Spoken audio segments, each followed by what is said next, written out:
এটার নাম কি তা? আপুল। আপুল। থুত!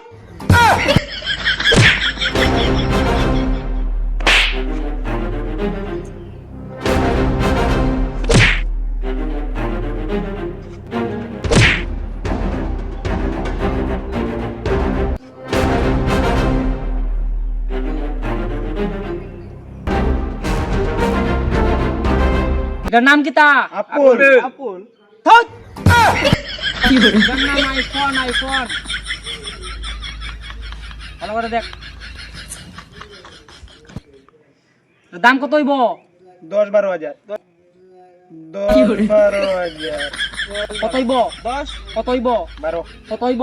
13 হবে। কত হইব? 12-13 হবে। এটা কিনতে গেলে তোমরা 14 গোষ্ঠী বিক্রি করুন লাগবো। এটার নাম আইফোন। আমি খালি গুগল কমু হ্যালো গুগল, আমার মিউজিক দিয়ে ঠাস করে দেলাইব। আমি খালি কমু হ্যালো ক্যামেরা, ঠাস করে ফটো তুলে দেলাইব। আমি খালি কমু হ্যালো, আমার একটা বউ না দে, ঠাস করে দেলাইব। জানোস এটার নাম হলে আইফোন। আমার মুখটা যেই মাত্র খালি দেখামু ফোন যাইব। দেখি দেখি দেখি।